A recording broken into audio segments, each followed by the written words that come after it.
ভেনেজুয়েলার president Nicolas মাদুরোকে উঠিয়ে আনার পর ইরানের সর্বোচ্চ নেতা আয়াতুল্লাহ আলী খামেনিকে হত্যার ঘটনায় বিশ্ব রাজনীতিতে চাঞ্চল্যের সৃষ্টি হয়েছে। এই অবস্থায় রাশিয়ার বর্তমান রাজনৈতিক পরিস্থিতি উত্তপ্ত হয়ে উঠেছে। এতে দেশটির প্রেসিডেন্ট ভ্লাদিমির পুতিনের ক্ষমতায় থাকা নিয়ে শঙ্কা সৃষ্টি হচ্ছে।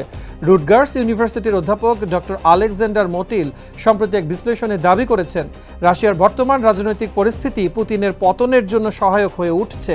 তিনি বলেন, পুতিনকে যতটা শক্তিশালী মনে করা হয়, বাস্তবে তিনি ততটাই ভঙ্গুর অবস্থায় আছেন। রাশিয়ার রাজবংশীয় এবং সোভিয়েত আমলের ইতিহাস পর্যালোচনা করলে দেখা যায় দেশটির শাসকদের ক্ষমতাচ্যুত হওয়ার সংখ্যাটা অনেক বেশি।